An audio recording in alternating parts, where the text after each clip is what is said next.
Hello everyone, welcome to my video tutorial. তো আজকের ক্লাসে আমরা photosynthesis in higher plants chapter number 13 এই চ্যাপ্টারটা কিন্তু কভার করব। তো শুরু করা যাক। দেখো, all animals including human beings depend on plants for their food. কি বলছে? সমস্ত অ্যানিমালসই, তাদের মধ্যে কিন্তু হিউম্যান অবশ্যই রয়েছে, তারা ফুডের জন্য কিন্তু প্ল্যান্টসের ওপরই ডিপেন্ড করে। Have you ever wondered from where plants get their food? তাহলে তুমি কি কখনো ভেবেছো যে প্ল্যান্ট তাহলে কোথা থেকে ফুডটা পায়? Green plants in fact have to make or rather synthesise. তাহলে এখানে মেককে বলছে না, তৈরি করে ওয়ার্ডটার চেয়েও কিন্তু সিনথেসিস করে বা সিনথেসাইজ করে, এই ওয়ার্ডটা অনেক বেশি পারফেক্ট। তার জন্য বলছে rather synthesise the food they need and all other organism depend on them for their needs. তাহলে গ্রিন প্ল্যান্টস কিন্তু তাদের ফুডগুলো নিজেরাই সিনথেসিস করতে পারে। The green plants make or rather synthesise the food they need through photosynthesis. তাহলে তারা কীভাবে তৈরি করতে পারে ফুডটা? ফটোসিনথেসিসের মাধ্যমে। অ্যান্ড আর দেয়ার ফর কল্ড অটোট্রপস, তাই জন্য তাদের কি বলা হয়? অটোট্রপস। You have already learned that the autotrophic nutrition is found only in plants, and all other organisms that depend on the green plants for food are heterotrophs. তাহলে কি বলছে? তুমি অলরেডি জেনে গেছো যে গ্রিন প্ল্যান্টস যারা আছে তারা অটোট্রপিক নিউট্রিশন করে, এবং অন্যান্য যে সমস্ত অর্গানিজমগুলো আছে, অল আদার অর্গানিজমস যারা গ্রিন প্ল্যান্টসের ওপর ডিপেন্ড করে ফুডের জন্য, তাদের আমরা কি বলি? Heterotroph. Green plants carry out photosynthesis a physico chemical process. তাহলে আমরা দেখব কেন ফটোসিনথেসিসটা একটা ফিজিকো কেমিক্যাল প্রসেস বলছে। এখানে কি কি ফিজিক্যাল ফেনোমেনা, কি কি কেমিক্যাল ফেনোমেনা রয়েছে, সেগুলো সব আমরা ইন ডিটেল দেখব। By which they use light energy to drive the synthesis of organic compound. তাহলে গ্রিন প্ল্যান্ট কি করে? লাইট এনার্জি ইউজ করে।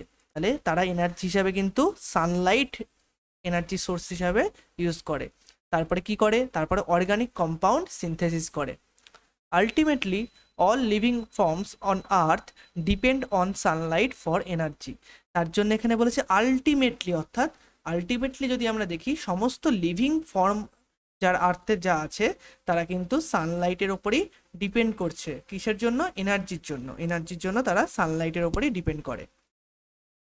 The use of energy from sunlight by plants doing photosynthesis is the basis of life on earth. তাহলে এই যে সানলাইটের যে energy, Sunlight থেকে যে এনার্জিটা পাচ্ছে প্লান্ট এবং সেটা যে ইউজ করছে এবং ফটোসিনথেসিস করছে, এটাই কিন্তু আমাদের যে আর্থ তার basis of life. Photosynthesis is important due to two reasons. কিসের জন্য ফটোসিনথেসিস ইম্পর্টেন্ট? কিসের জন্য? It is primary source of all food on earth. তাহলে ফটোসিনথেসিস হচ্ছে যত ফুড আছে আর্থে তার প্রাইমারি সোর্স হিসাবে কাজ করে। Okay, it is also responsible for the release of oxygen into atmosphere by green plants. এবং সেকেন্ড কিসের জন্য ইম্পর্টেন্ট? এটা কিন্তু অক্সিজেন রিলিজ করে, অ্যাটমসফিয়ারে যে অক্সিজেন রিলিজ করছে তার জন্য কিন্তু ইম্পর্টেন্ট। তাহলে যদি কখনো আসে ফটোসিনথেসিস কিসের জন্য ইম্পর্টেন্ট, দুটো রিজন, তাহলে কিন্তু primary source of all food on earth এটা একটা অপশান, এবং it is responsible for the release of the oxygen into the atmosphere by green plants, এটাও কিন্তু আরেকটা অপশান বা reason. Okay, have you ever thought what would happen if there are no oxygen to breathe? তাহলে যদি অক্সিজেনই না থাকতো breathe করার জন্য, তবে কি হতো? এটা কি কখনো ভেবেছো? This chapter focuses on the structure of photosynthetic machinery and the various reactions that transform light energy into chemical energy. তাহলে ফটোসিনথেসিসে কি হয়? লাইট এনার্জি কেমিক্যাল এনার্জিতে ট্রান্সফর্ম হয়, সেটা আমরা এই চ্যাপ্টারে ইন ডিটেল দেখবো। তো ফার্স্ট প্যারাটা ইন্ট্রোডাকশনের প্যারা, এখান থেকে কোশ্চেন আসার সম্ভাবনা কম। তবু আমরা এই ছোট ছোট যেগুলো বলেছে যে আলটিমেটলি কিন্তু সমস্ত লিভিং অর্গানিজম সানলাইটের ওপর ডিপেন্ড করে। ওকে, তারপরে গ্রিন প্ল্যান্টস অটোট্রপ, বাকিরা হেটেরোট্রপ, এবং ফটোসিনথেসিস ইম্পর্টেন্ট। এই দুটো রিজন, তার দুটো রিজন কি কি, এইগুলো কিন্তু কখনোই স্কিপ করবো না। এই ছোট ছোট বা সহজ পয়েন্টগুলো কিন্তু আমরা মনে রাখবো, যেগুলো আমি হাইলাইট করে দিয়েছি, বিশেষ করে যে লাইট এনার্জিকে কেমিক্যাল এনার্জিতে ট্রান্সফর্ম করে। কারণ অনেক সময় দেখা যায় এইখান থেকেও কিন্তু কোশ্চেন চলে আসে। ওকে, সুতরাং কোনো লাইনই কিন্তু আমাদের মিস করলে হবে না। What do we know? Okay, next topic দেখো, let us try to find out what we already know about photosynthesis, অর্থাৎ আমরা কি জানি, অলরেডি জানি। Some simple experiments you may have done in the earlier classes have shown that, তাহলে কিছু কিছু মানে সিম্পল এক্সপেরিমেন্টস যেমন আর্লিয়ার ক্লাসে হয়তো আমরা পড়েছি বা করেছি, যেটা দেখিয়েছে যে কি দেখিয়েছে যে ক্লোরোফিলটা কি, গ্রিন পিগমেন্ট অফ লিফ, আমরা জানি পাতার green pigment, light and CO2, তাহলে chlorophyll, light and CO2 R required for photosynthesis two অকার। তাহলে আমরা অলরেডি জেনে গেছি যে ক্লোরোফিল, লাইট এবং CO2 এগুলো ফটোসিনথেসিসের জন্য কিন্তু দরকার। কি ক্লোরোফিল, লাইট এবং CO2। You may have carried out experiment to look for starch formation into leaves, তাহলে হয়তো তোমরা এই এক্সপেরিমেন্টটাও করেছো। কি এক্সপেরিমেন্ট? যে লিফে মানে পাতায় স্টার্চ ফরমেশন, কি ফরমেশন? স্টার্চ। কি দুটো লিফ নেওয়া হয়েছে, একটা ভ্যারিগেটেড লিফ আর আরেকটা leaf that was partially covered with black pepper. তাহলে ভ্যারিগেটেড লিফ এই কথাটার মানে কি, কিছু কিছু লিফ থাকে, মানে কিছু কিছু লিফ আছে যেটা পার্শিয়ালি গ্রিন এবং পার্শিয়ালি হোয়াইট। তাহলে ভ্যারিগেটেড কথাটার অর্থ কি?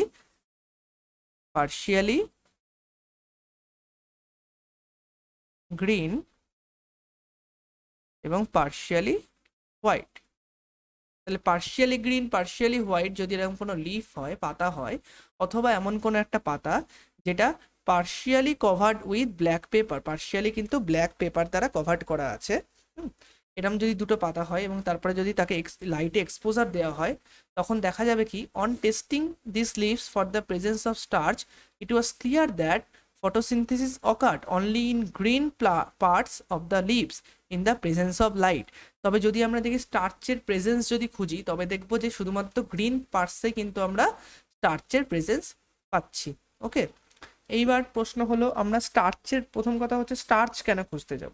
ফটোসিনথেসিসে অর্গানিক কম্পাউন্ড হিসাবে আমরা দেখছি গ্লুকোজ তৈরি হয়, এটা আমরা অলরেডি জানি, কিন্তু এটাও জানতে হবে যে গ্লুকোজ যেটা তৈরি হয় সেটা কিন্তু স্টার্চ রূপে স্টোরড থাকে। তাহলে কেন আমরা এখানে স্টার্চের প্রেজেন্স খুঁজতে যাচ্ছি? স্টার্চ কেন খুঁজতে যাচ্ছি? কারণ glucose is stored as starch. Okay, glucose is stored as starch. তাহলে তার জন্য আমরা যেখানে যেখানে ফটোসিনথেসিস হয়েছে সেখানে সেখানে স্টার্চ কি হবে?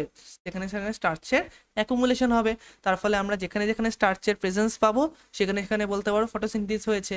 এবার দেখা গেছে যে ভ্যারিগেটেড লিফ হোক কিংবা এমন একটা লিফ যেটার ব্ল্যাক পেপার দ্বারা পার্শিয়ালি কভার্ড রয়েছে, সেখানে যে জায়গাটা ওপেন ছিল ওই লিফটার, যেটা পার্শিয়ালি কভার্ড ছিল না ব্ল্যাক পেপার দ্বারা, যে সেই জায়গাটাতে স্টার্চের প্রেজেন্স পাবো, এবং ভ্যারিগেটেড লিফের যে জায়গাটা গ্রিন হয়েছে সেই জায়গাটায় স্টার্চের প্রেজেন্স পাবো। তবে আমরা বলতে পারি যে শুধুমাত্র গ্রিন পার্টস অফ দ্য লিভসের যে গ্রিন পার্ট রয়েছে সেটাই কিন্তু ফটোসিনথেসিস করে।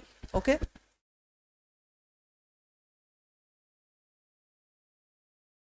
Next, another experiment you have carried out where a part of leaf is enclosed in a test tube containing some KOH soaked cotton।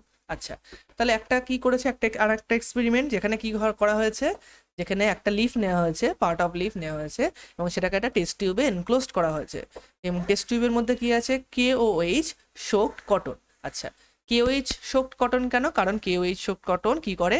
CO2 K absorb করে নেয়, অর্থাৎ ওই test টিউবের ভেতরে আর কোনো CO2 থাকবে না। While the other half is expose to air, আরেকটা হাফকে কি করা হয়েছে? এয়ারে এক্সপোজ করা হয়েছে, তার মানে আরেকটা হাফ CO2 পাবে। The set up is then placed in light for some time, set আপটাকে কিন্তু লাইটে রাখা হয়েছে কিছুক্ষণের জন্য।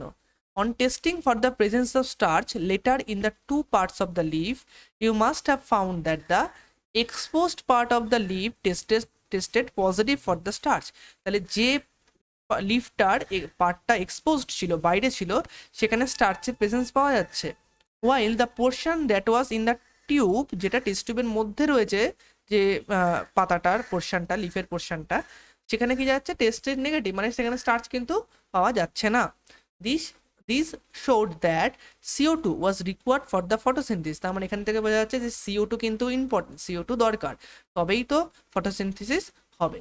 তাহলে আমরা KOH সোকড কটন দিয়ে কিন্তু এই এক্সপেরিমেন্টের মাধ্যমে আমরা কি বুঝছি? যে CO2 দরকার ফটোসিনথেসিসের জন্য। তাহলে কোন এক্সপেরিমেন্ট থেকে আমরা কি কনক্লুশন পাচ্ছি সেই কনক্লুশনটা আমরা কিন্তু মনে রাখতে হবে, আমাদের আলাদা করে কনক্লুশনটা কিন্তু মনে রাখতে হবে। Okay, next experiment.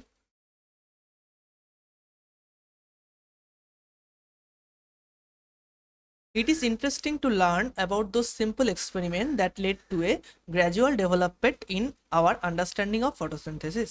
এই সমস্ত সিম্পল কিছু এক্সপেরিমেন্ট এগুলো কিন্তু আমাদের খুব দরকার জানা, যেগুলো আস্তে আস্তে ফটোসিনথেসিসটাকে রিভিল করেছে, ফটোসিনথেসিস কীভাবে হয় সেটা বোঝা গেছে। জোসেফ প্রিসলে ইনি একজন সায়েন্টিস্ট, ইনি 1733 থেকে 1804 সমস্ত কিছু কিন্তু আমাদের মনে রাখতে হবে, বিশেষ করে এইটা in 1770 performed A series of experiments that revealed the essential role of air in the growth of green plants. তাহলে জোসেফ প্রিসলে, যিনি 1733 থেকে 1804 অব্দি বেঁচে ছিলেন, তিনি 1770 অর্থাৎ 1770 সালে একটা এক্সপেরিমেন্ট করেছিলেন, একটা সিরিজ অফ এক্সপেরিমেন্ট করেছিলেন, যেখানে কি রিভিল করেছিল সেটাও খুব ইম্পর্টেন্ট। সেখানে রিভিল করেছিল যে essential role of air in the growth of green plants, green প্ল্যান্টসের গ্রোথের জন্য এয়ারের রোল, অর্থাৎ এয়ারের যে রোলটা সেটা তিনি রিভিল করেছিলেন। Priestley, you may recall, discovered oxygen in 1774। তিনি কিন্তু 1774 অর্থাৎ 1774 অক্সিজেন গ্যাসও ডিসকভার করেছিলেন। Priestley observed that a candle burning in a closed space that is bell jar soon gets extinguished. তাহলে কি অবজার্ভ করেছিলেন? তিনি দেখেছিলেন একটা ক্যান্ডেল, যেটা একটা ক্লোজড স্পেস মানে ক্লোজড বেলজার, বেলজারে যদি একটা ক্যান্ডেল জ্বালানো হয় তাহলে সেটা খুব তাড়াতাড়ি কি হচ্ছে, নিভে যাচ্ছে, সুন গেট এক্সটিংগুইশড। তাহলে নর্মালি যদি দেখেছিলেন যে একটা বেলজারটা ক্লোজড, একটা ক্যান্ডেল যদি নেওয়া হয় তবে ক্যান্ডেলটা কিন্তু খুব তাড়াতাড়ি কি হচ্ছে, নিভে যাচ্ছে ক্যান্ডেলটা। Okay, similarly a mouse would soon suffocate in a closed space. তিনি এরকমই আরেকটা ক্লোজড বেলজার নিয়েছিলেন, সেখানেও দেখেছিলেন একটা মাউস যদি রাখা হয়, ধরো এটা মাউস, এই মাউসটা যদি করা হয় তবে এই মাউসটা কিন্তু খুব তাড়াতাড়ি মারা যাচ্ছে, কিছুক্ষণ পরই মারা যাচ্ছে বা সাফোকেট করছে। He concluded that a burning candle, অর্থাৎ একটা জ্বলন্ত ক্যান্ডেল অথবা একটা অ্যানিম্যাল যেটা mouse, that breathe the air both somehow damage the air, যেটা এয়ারে ব্রিথ করছে সেটা কিন্তু এয়ারটাকে সামহাও কোনোভাবে ড্যামেজ করছে। কীভাবে ড্যামেজ করছে তিনি এখানে বলতে পারেন, অ্যাকচুয়ালি কীভাবে ড্যামেজ করছে, তারা CO2 বাইরে ছাড়ছে, ড্যামেজ মানে CO2 বাইরে ছাড়ছে, এটাই পরে আমরা দেখব। But when he placed a mint plant, যখন তিনি একটি মিন্ট প্ল্যান্ট রেখেছিলেন, কোথায় রেখেছিলেন, in the same bell jar, he found that the mouse stayed alive. যখন তিনি একটি মিন্ট প্ল্যান্ট, এই যে প্ল্যান্ট রেখেছিলেন, তখন দেখছেন মাউসটাও অ্যালাইভ রয়েছে, আবার ক্যান্ডেলটাও কিন্তু জ্বলছে, and candle continued to burn. Priestley hypothesised as follows. এখান থেকে প্রিসলি কি হাইপোথিসিস নিয়ে ড্র করেছিলেন, যে plants restore to the air whatever breathing animals and burning candles remove. তিনি এখান থেকে কি বলেছিলেন, যে প্ল্যান্ট কিন্তু রেস্টোর করে টু দ্য এয়ার, কি রেস্টোর করে, অ্যাকচুয়ালি O2 রেস্টোর করে, what ever breathing animals and burning candles remove, যেটা কিন্তু একটা ব্রিদিং অ্যানিমালস বা বার্নিং ক্যান্ডেল রিমুভ করে দিচ্ছে। তাহলে ব্রিদিং অ্যানিমালস বা বার্নিং ক্যান্ডেল অ্যাকচুয়ালি CO2 আনছে, O2 রিমুভ করে, এবং প্ল্যান্ট রেস্টোর মানে প্ল্যান্ট অ্যাকচুয়ালি O2কে রেস্টোর করছে, এটা আমরা সিম্পলি জানি। তো এই ধরনের সিম্পল এক্সপেরিমেন্টের মাধ্যমে কিন্তু তিনি আস্তে আস্তে ফটোসিনথেসিস যে কনসেপ্টটা সেটা আস্তে আস্তে তৈরি হয়েছিল। Can you imagine how Priestley would have conducted the experiment using a candle and plant? কি করে এক্সপেরিমেন্টটা করেছিলেন? রিমেম্বার, মনে রাখতে হবে, he would need to rekindle the candle to test whether it burns after a few days। অর্থাৎ ধরো Presley ওই ক্লোজড স্পেসে এটা রয়েছে, এবার 3 নম্বরে যখন তিনি একটা প্লান্টকে মিন্ট প্ল্যান্টকে এই ক্যান্ডেলটার মধ্যে রেখেছিলেন, তখন ওই ক্যান্ডেলটার যে যখন রেখেছিলেন তখন কিন্তু তাকে আবার নতুন করে ওই যে ক্যান্ডেল ছিল সেটাকে কিন্তু ধরাতে হতো, মানে জ্বালাতে হতো, তাই না? কিন্তু জ্বালানোর সময় মনে রাখতে হবে সেখানে কিন্তু কোনো মানে যে সেট আপটা ছিল সেটাকে কিন্তু নষ্ট করলে হবে না, অর্থাৎ সেখানে যে এমন নয় যে ক্লোজড স্পেস যে বেলজার ছিল সেটাকে একটু সরিয়ে জ্বালিয়ে দিল, তাহলে তো হবে না, তাহলে তো অক্সিজেন চলে আসছে বাইরে থেকে, তখন তো প্রমাণ হবে না যে প্লান্ট অক্সিজেনটা রিস্টোর করছে, তাই না? তাহলে কিভাবে করেছিলেন, কি উপায় হতে পারে সেটা তোমাদের ভাবতে বলেছে। হ্যাঁ, এখান থেকে হয়তো এরকম করে কোশ্চেন আসবে না, কিন্তু জাস্ট ভাবার জন্য এই জিনিসগুলো দিয়েছে। এখানে কি করা, ইলেকট্রিক স্পার্কের ব্যবস্থা করা যেতে পারে, সেক্ষেত্রে কিন্তু সেট আপটাকে ডিস্ট্রয় না করেই বা সেট আপটাকে না সরিয়েও কিন্তু ক্যান্ডেলটাকে আবার জ্বালানো যেতে পারে। How many different ways can you think of to light the candle without disturbing the set up? তো এটা জাস্ট নর্মালি ভাববে। Okay, using a similar set up as the one used by the Priestley, তাহলে এই ধরনের similar set up যেটা Joseph Priestley use করেছিলেন, but by placing it once in dark and once in sunlight. কিন্তু কি কি change হয়েছে? এই সিমিলার সেট আপটাকে একবার ডার্কে একবার সানলাইটে প্লেস করেছিলেন। কে করেছিলেন? Jan Ingenhousz. তিনি 1730 থেকে 1799 অবধি বেঁচেছিলেন। Showed that sunlight is essential to the plant process that somehow purifies the air fouled by burning candles or breathing animals. তাহলে এখান থেকে খুব ইম্পর্টেন্ট, এটা মনে রাখতে হবে যে জ্যান ইঙ্গেনহাউস তিনি কি দেখিয়েছিলেন? তিনি দেখিয়েছিলেন যে sunlight is essential to the plant process that somehow purifies the air fouled by burning candles or breathing animals. তাহলে সানলাইট যে এসেনশিয়াল এই প্ল্যান্ট যে প্রসেসটার জন্য, সেটা দেখিয়েছিলেন। তাহলে এখানে সানলাইট এসেনশিয়াল কে দেখিয়েছিলেন? জ্যান ইঙ্গেনহাউস। কিন্তু জোসেফ প্রিস্টলি দেখিয়েছিলেন যে বার্নিং ক্যান্ডেল বা ব্রিদিং অ্যানিমাল এটা বাতাসটাকে, এয়ারটাকে ফাউল করে দিচ্ছে এবং পিউরিফাই করছে হচ্ছে প্ল্যান্ট। কিন্তু এই পিউরিফিকেশনের জন্য সানলাইট যে এসেনশিয়াল সেটা আবার দেখিয়েছিলেন কে? Gen Ingenhousz. ওকে, তো Jan Ingenhousz is an elegant experiment in an elegant experiment with an aquatic plant. তিনি একটা অ্যাকোয়াটিক প্লান্ট ইউজ করেছিলেন। Showed that in bright sunlight small bubbles are formed. তাহলে তিনি দেখেছিলেন একটা অ্যাকোয়াটিক প্লান্টে স্মল বাবলস তৈরি হচ্ছে যখন সানলাইটটা ব্রাইট আছে অ্যারাউন্ড দ্য গ্রিন পার্টস। তাহলে গ্রিন পার্টসের আসে, সব জায়গায় নয় কিন্তু। While in the dark they did not. তাহলে ডার্কে কিন্তু এরকম হচ্ছে না। Later he identified this bubbles to be the oxygen. তাহলে এইটা যে অক্সিজেন ছিল এটা কিন্তু প্রিস্টলে বলতে পারেননি। প্রিস্টলে কিন্তু অক্সিজেন ডিসকভার করেছিলেন, ঠিক আছে, কিন্তু প্রিস্টলে একটা হাইপোথিসিস কি করেছিলেন? প্রিস্টলে হাইপোথিসিস করেছিলেন যে হ্যাঁ, যে এই যে প্রিস্টলে হাইপোথিসিস করেছিলেন যে plant restore two the air whatever breathing animals and burning candles new. Plant এমন কিছু একটা রেস্টোর করছে এয়ারে, কিছু একটা অক্সিজেনই যে সেটা কিন্তু বলতে পারেননি, যেটা ব্রিদিং অ্যানিমালস এবং বার্নিং ক্যান্ডেল রিমুভ করে দিচ্ছে অক্সিজেনটা। ওকে, তো এখানে অক্সিজেন হবে, CO2 নয়, অক্সিজেন রিমুভ করে দিচ্ছে। তো এইটা অক্সিজেনই, সেটা কিন্তু প্রিস্টলে বলেননি। প্রিস্টলে জাস্ট নর্মালি বলেছিলেন এটা যে অক্সিজেনই। সেটা কে বলেছিলেন? সেটা বলেছিলেন জ্যান ইঙ্গেনহাউস। তিনি বলেছিলেন যে তিনি আইডেন্টিফাই করেছিলেন এটা কিন্তু একটা oxygen, O2। He showed that it is only the green part of the plants that could release oxygen. তিনি এবং এটাও দেখিয়েছিলেন যে only green part of the plant যেটা কিন্তু অক্সিজেন রিলিজ করতে পারে।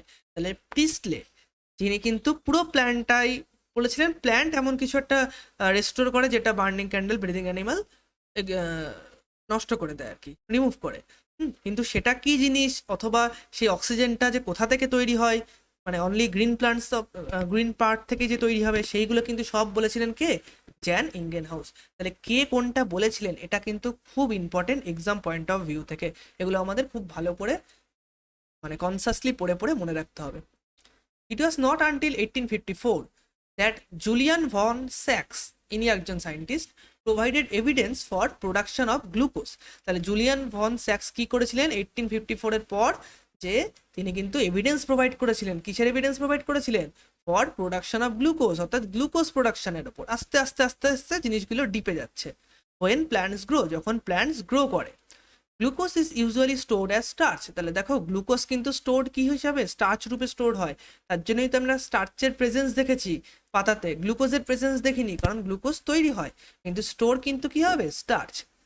His later studies showed that the green substance in the plants, that is chlorophyll, যেটা আমরা এখন জানি ক্লোরোফিল, তিনি জানতেন না। তিনি বলেছিলেন তার পরবর্তী স্টাডিগুলোতে তিনি দেখিয়েছিলেন যে প্ল্যান্টের যে গ্রিন সাবস্টেন্স রয়েছে যেটা একটা স্পেশাল বডিজে লোকেটেড রয়েছে, তিনি এরকম করে বলেছিলেন যে একটা স্পেশাল বডি রয়েছে যার মধ্যে এরকম কিছু গ্রিন সাবস্টেন্স রয়েছে, সেইগুলো প্ল্যান্টের রয়েছে। তিনি দেখিয়েছিলেন। কিন্তু সেই গ্রিন সাবস্টেন্সটা যে ক্লোরোফিল এবং যে স্পেশাল বডিতে রয়েছে সেটা যে ক্লোরোপ্লাস্ট, সেইটা কিন্তু পরবর্তীকালে জানা গেছে, তখন কিন্তু জানা যায়নি। Okay, he found that the green parts in plant is glucose.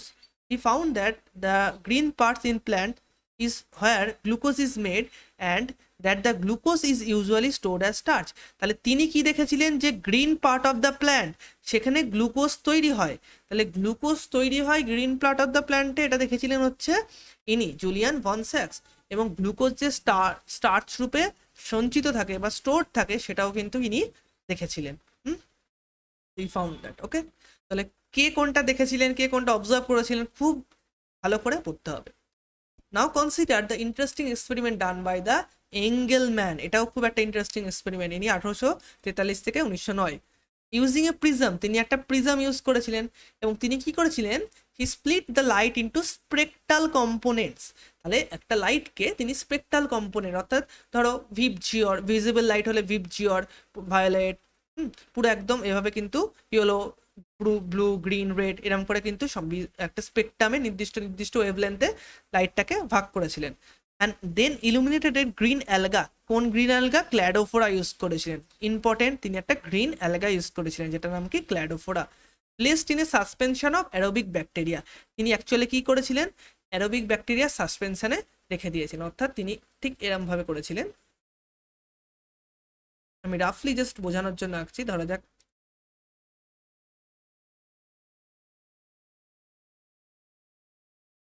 এরকম করে কিছু একটা প্রিজমের মাধ্যমে, এটা হয়তো প্রিজমের মাধ্যমে একটা স্পেকট্রাকে বিভিন্ন ভাগে স্পেকট্রাল যে কম্পোনেন্ট অর্থাৎ ওয়েভলেন্থের অনুসারে কিন্তু আলোটাকে ভাগ করেছিলেন, অর্থাৎ ধরো ভায়োলেট, ব্লু, গ্রিন এরকম করে ভাগ করেছিলেন। এখানে রেড হবে ভিপজিওর যেটাকে নর্মালি বলি। তো এইবার এখানে কি করেছিলেন এবং শুধু ভাগ করেননি এবং এরকম এই কলামগুলোতে অ্যারোবিক ব্যাকটেরিয়া রেখে দিয়েছিলেন। কি ব্যাকটেরিয়া রেখেছিলেন? অ্যারোবিক ব্যাকটেরিয়া, অর্থাৎ যে ব্যাকটেরিয়ার বাঁচার জন্য বা ব্যাকটেরিয়াটার আর কি অক্সিজেন দরকার, মোট কথা aerobic bacteria. The bacteria use to detect the sites of O two evolution. তাহলে যেখানে যেখানে ওটু ইভলিউশন করবে বা ইভলভ হবে, অর্থাৎ যেখানে যেখানে ওটু তৈরি হবে সেখানে সেখানেই তো ব্যাকটেরিয়াটা বাঁচবে, বাকি জায়গায় তো ব্যাকটেরিয়া বাঁচবে না। He observed that the bacteria accumulated mainly in the region of blue and red light of the split spectrum. তাহলে যে স্প্লিট স্পেকট্রামের ধরা যাক এটা ব্লু ছিল আর এটা রেড, এই ব্লু আর রেড লাইটেই ব্যাকটেরিয়াগুলো কি হচ্ছে? অ্যাকুমুলেট হয়েছে। বাকি জায়গাতে ব্যাকটেরিয়াগুলো অ্যাকুমুলেশন হয়নি, অথবা ব্যাকটেরিয়াগুলো মরে গেছে বলতে পারি আমরা বাকি জায়গাগুলোতে। ওকে, এক সেকেন্ড। তাহলে ব্লু আর রেড, ধরা যাক এটা ব্লু, রেড, তাহলে ব্লু আর রেডে কিন্তু ব্যাকটেরিয়াগুলো অ্যাকুমুলেট হয়েছে, বাকি জায়গাগুলোতে ব্যাকটেরিয়া অ্যাকুমুলেট হয়নি। A first action spectrum of photosynthesis was thus described. তাহলে এই প্রথম কিন্তু action spectrum of photosynthesis describe করা হয়েছে। ইট রিজেম্বলস, তাহলে ব্লু আর রেড লাইট হচ্ছে অ্যাকশন স্পেকট্রাম অফ ফটোসিনথেসিস। এটা আমরা পরের টপিকেই পড়বো।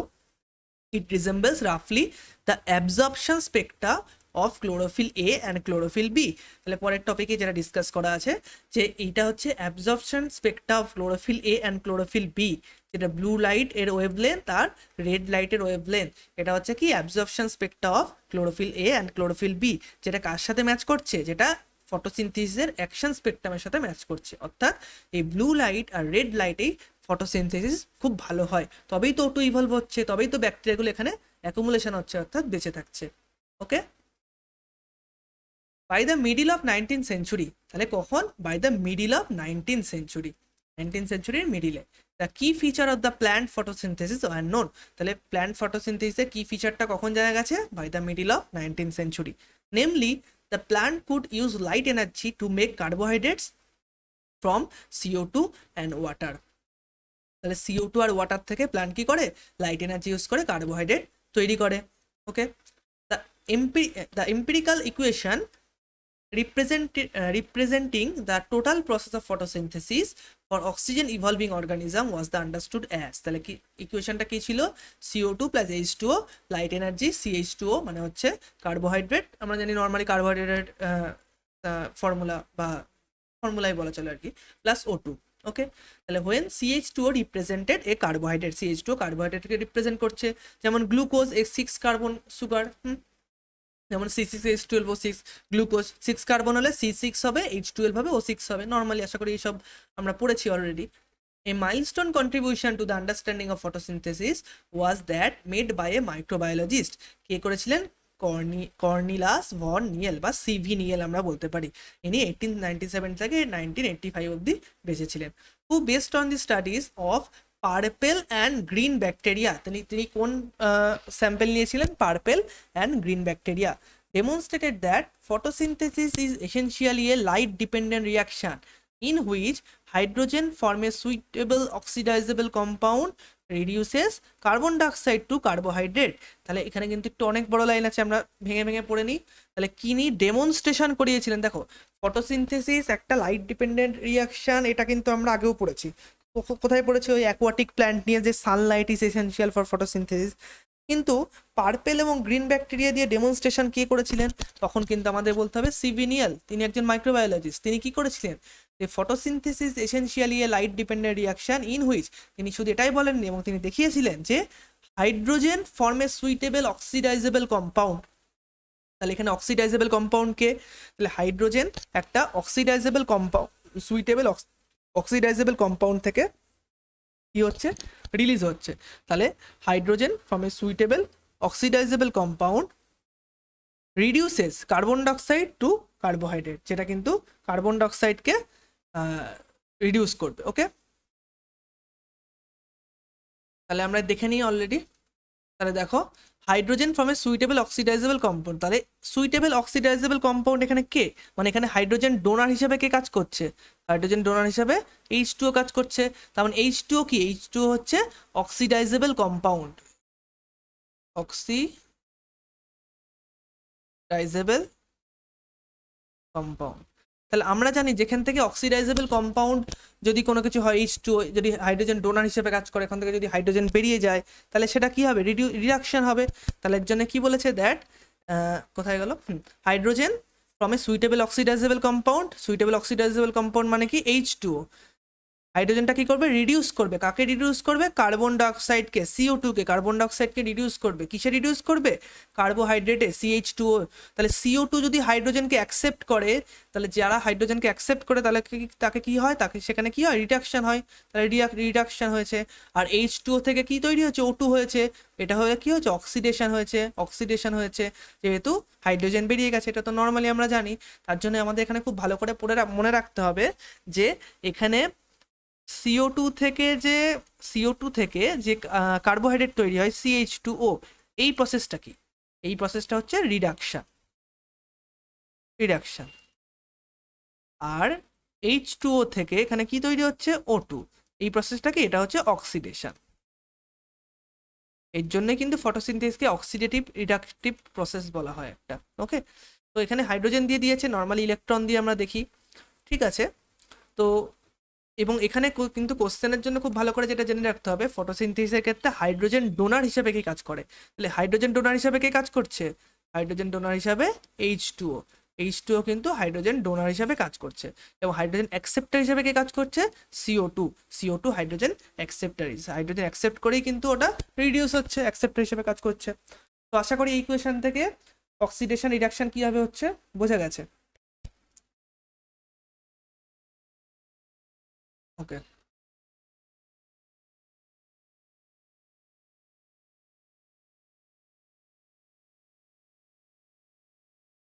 তো দেখো এখানে লেখা আছে, in green plants H2O is the hydrogen donor. Green plants থেকে hydrogen donor K?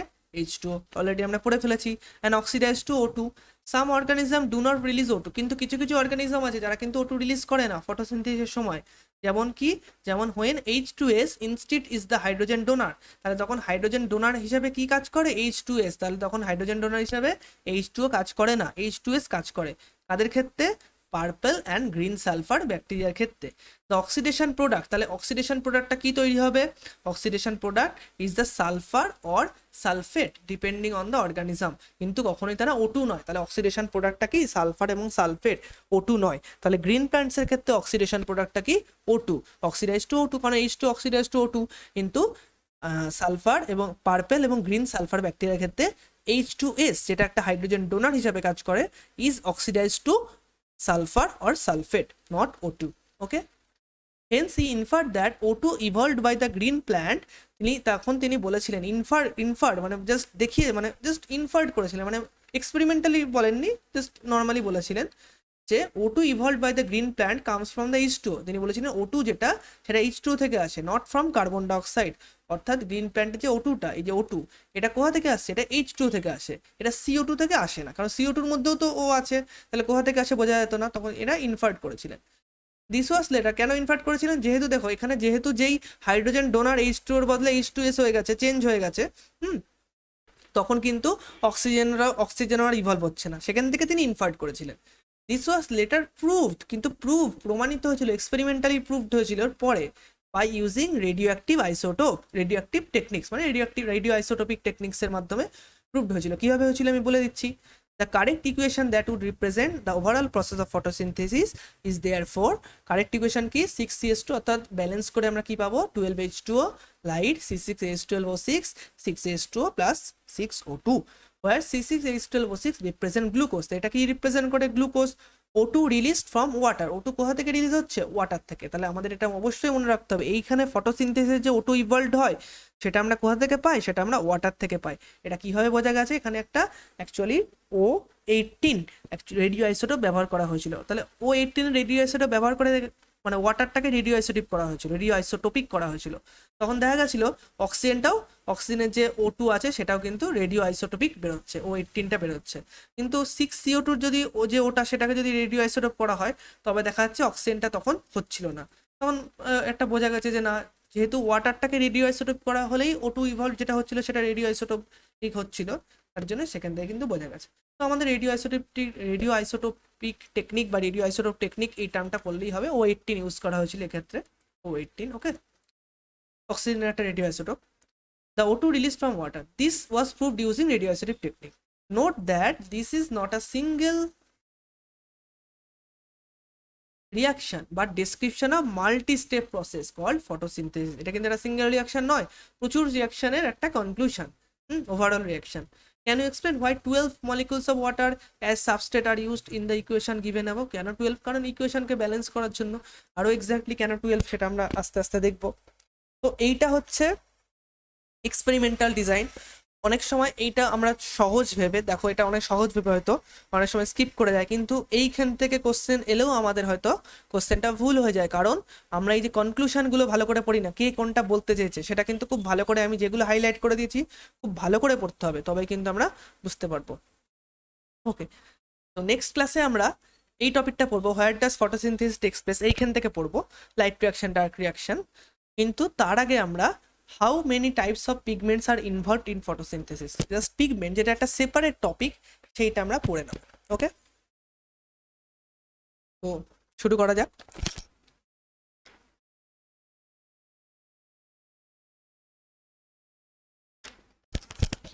Okay, how many types of pigments are involved in photosynthesis. দেখো, looking at plants, have you ever wondered why and how there are many shades of greens in their leaves, even in the same plant? তাহলে বলছে, প্ল্যান্টের দিকে তাকিয়ে তুমি কি কখনো ভেবেছো বা অবাক হয়ে গেছো যে কেন প্ল্যান্টের যে লিভ আছে সেটা বিভিন্ন গ্রিন শেড রয়েছে, মানে there are so many shades of green in their leaves, মানে তাদের লিফে গ্রিনের বিভিন্ন শেড রয়েছে, এমন নয় পুরোটাই গ্রিন, এমন তো নয়, গ্রিনের বিভিন্ন শেড রয়েছে, even in the same plant, একই প্ল্যান্টের মধ্যে। We can look for an answer to this question by trying to separate the leaf pigments of any green plant through paper chromatography. তাহলে আমরা, ক্রোমাটোগ্রাফি হচ্ছে একটা সেপারেশন টেকনিক, নর্মালি খুব paper chromatography খুব একটা আগেকার একটা ক্লাসিক্যাল একটা ক্রোমাটোগ্রাফি টাইপ, যেখানে আমরা কি করি, প্ল্যান্টের যে লিফের যে পিগমেন্টগুলো আছে সেটাকে কিন্তু সেপারেট করতে পারি, অর্থাৎ সেপারেশন টেকনিক এটা একটা। ওকে, জাস্ট নামটা জানলে আমাদের enough. A chromatographic separation of the leaf pigment shows the color that we see in the leaf is not due to a single pigment. অর্থাৎ লিফের যে কালার, এই যে বিভিন্ন কালারটা ভ্যারি করছে, কোথাও বেশি শেড গ্রিনের, কোথাও কম শেড, এগুলো কেন? কারণ এটা একটা সিঙ্গেল পিগমেন্টের জন্য নয়, বাট ডিউ টু 4 পিগমেন্টস, 4টে পিগমেন্ট এখানে ইনভলভ রয়েছে। কি কি? ক্লোরোফিল এ যেটা হচ্ছে bright or blue green in the chromatogram, bright or blue green দেখা যায়। ক্লোরোফিল বি যেটা ইয়েলো গ্রিন, এবং জ্যান্থোফিল যেটা ইয়েলো, এবং ক্যারোটিনয়েড যেটা ইয়েলো টু ইয়েলো অরেঞ্জ। তাহলে কোনটার কি কালার সেটাও আমাদের কিন্তু পড়ে রাখতে হবে এর পাশাপাশি। ওকে, let us now see what roles various pigments play in photosynthesis. তাহলে এই ফটোসিনথেসিসে কি কি রোল প্লে করে এই পিগমেন্টগুলো। Pigments are substances that have an ability to absorb light.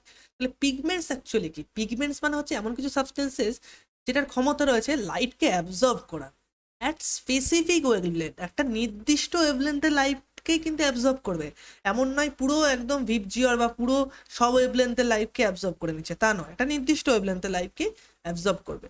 Can you guess which is the most abundant plant pigment in the world? কোনটা guess করতে পারো? একটু পরেই আমরা পড়বো। Let us study the graph showing the ability of chlorophyll A pigment to absorb light of different wavelength. তাহলে আমরা প্রথমে দেখি chlorophyll a. Of course you are familiar with the wavelength of visible spectrum light as VIBGYOR. এটা আমরা জানি যে ভিপজিওর, বেনি অসহ কলা বাংলা এটা জানি যে 400 থেকে 700 ন্যানোমিটার। তাহলে আমরা যদি এই গ্রাফটা দেখি, তাহলে এই প্রথম গ্রাফটা আগে দেখি, এ নম্বরের গ্রাফটা দেখো। এখানে কি বলছে? এক্স অ্যাক্সিসে কি আছে? Absorbance of light by chloroplast pigment. তাহলে ক্লোরোপ্লাস্টের যে পিগমেন্টগুলো আছে, chlorophyll a, chlorophyll b, carotenoid, তাহলে এইটার যে পিগমেন্ট সেটা কিন্তু তার লাইট যে অ্যাবজর্পশন সেটা আমরা দেখবো কোন ওয়েভলেন্থে লাইট অ্যাবজর্পশন করছে। তাহলে এটা তো এক্স অ্যাক্সিস, তাহলে আমরা দেখবো তো সরি এটা এক্স অ্যাক্সিসে কি দিয়েছে, এই অ্যাক্সিসে এই অ্যাক্সিসটা তো আমরা দেখলাম, আর এক্স অ্যাক্সিসে যেটা দিয়েছে সেটা একটু নিচে তোমাদের দেখতে হবে, তার জন্য এক সেকেন্ড, এটা নিচে আসছে না। ওকে, দেখো তাহলে এক্স অ্যাক্সিসে কি আছে? Wavelength of the light in nanometer, অর্থাৎ লাইটের ওয়েভলেন্থ ন্যানোমিটার, 400 থেকে 700 ন্যানোমিটার। অ্যাকচুয়ালি 400 থেকে 700 ন্যানোমিটারটাই হচ্ছে ভিপজিওর। ওকে, যেটাকে আমরা কি বলি? যেটাকে আমরা ভিজিবল লাইট বা পার বলি, actually photosynthetically activation region. Photosynthetically activation region, অর্থাৎ এই রিজিয়নটাতেই মোটামুটি ফটোসিনথেসিসটা হয়। এবার কোথায় ভালো হয় সেটা আমরা দেখবো। তাহলে দেখো ফার্স্টে আমরা ক্লোরোফিল এটা দেখি। ক্লোরোফিল এ যেটা হলুদ কালার, না সরি, ক্লোরোফিলের যেটা হচ্ছে একটু আকাশি আকাশি কালার যেটা দিয়েছে, এই কালারটা, এই কালারটা। ক্লোরোফিলের যে পিক যেটাকে বলছি, সেই পিকটা আমরা দু জায়গায় পাচ্ছি, আমরা একটু মার্ক করে দিই। এখানে একটা পিক পাচ্ছি আর এখানে একটা পিক পাচ্ছি। ক্লোরোফিল বি এর কিন্তু পিক একদম এর পাচ্ছি, একটু ক্লোরোফিল এর কাছাকাছিই পাচ্ছি, কিন্তু একটু পাশে আর কি। ক্যারোটিনয়েডের পিকটা একটু দূরে পাচ্ছি, অন্যরকম পিক পাচ্ছি, হলুদ রঙের যেটা করা আছে। ওকে, তাহলে কোথায় কার পিক পাচ্ছি এটা কিন্তু আমাদের একটু আন্দাজে, বা একটু মানে আন্দাজে ঠিক না, মানে একটু মনে রাখতে হবে আর কি, আন্দাজ করে যে এই জায়গাটা এটা পাচ্ছি। ক্লোরোফিল এ আগে পাবো, তারপরে ক্লোরোফিল বি, তারপরে ক্যারোটিনয়েড। এটা একটু মনে রাখতে হবে আমাদের, তাহলে কারণ পিক দিয়েও আসতে পারে। এবার কি বলছে? From figure 13.3.a, can you determine the wavelength of color of light at which chlorophyll A shows maximum absorption? কোন কালারে ম্যাক্সিমাম অ্যাবজর্পশন দিচ্ছে? ওকে, তাহলে আমরা এখান থেকে আন্দাজ করতে পারি যে এটা যদি 400 থেকে 700 হয়, তাহলে ক্লোরোফিল এ যেটা, এটা হতে পারে, এটা হয়তো ব্লু হলো আর এটা হয়তো রেড। এটা আন্দাজ করে বললাম, এটা ব্লু, এটা red. Okay, does it show another absorption peak at any other wavelength too? If yes, which one? তাহলে বলছে ম্যাক্সিমাম অ্যাবজর্পশন কোথায় দিচ্ছে ক্লোরোফিলে? তাহলে দেখো ম্যাক্সিমাম অ্যাবজর্পশন ব্লুতে দিচ্ছে। ওকে, আর তার ছাড়াও রেডেও কিন্তু দিচ্ছে, এটা একটু কম, পিকটা দেখো একটু কম আছে, পিকের হাইটটা। তাহলে ম্যাক্সিমাম ব্লু, তারপরে রেডে। ওকে, ব্লু কি করে পেলাম? এই যেখান থেকে ভিপজিওর। Now look at the figure 13.3.b showing the wavelengths at which maximum photosynthesis occur in a plant. তাহলে পরেরটাই দেখবো যে ফটোসিনথেসিস ম্যাক্সিমাম কোথায় হয়। ফটোসিনথেসিস মানে রেট অফ ফটোসিনথেসিস কি করে বুঝলাম? O2 কতটা রিলিজ করছে সেটাও বুঝতে পেরেছি।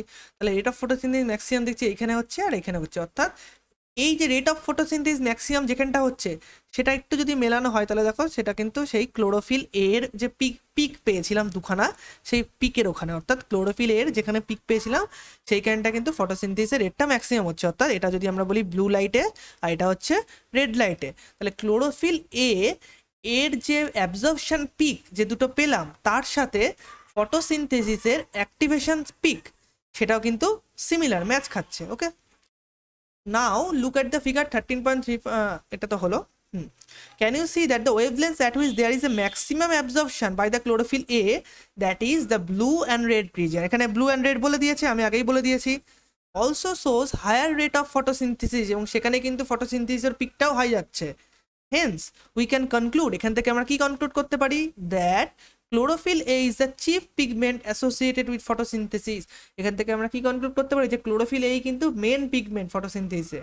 But by looking at figure 13.3.c, can you say that there is a complete one-to-one overlap? Can you say that there is a complete one-to-one overlap between the absorption spectrum of chlorophyll A and the action spectrum of photosynthesis?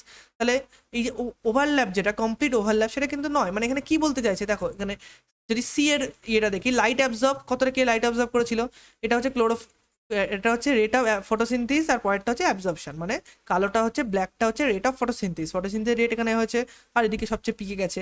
R absorption কিসের absorption, ক্লোরোফিলে, দুটো absorption.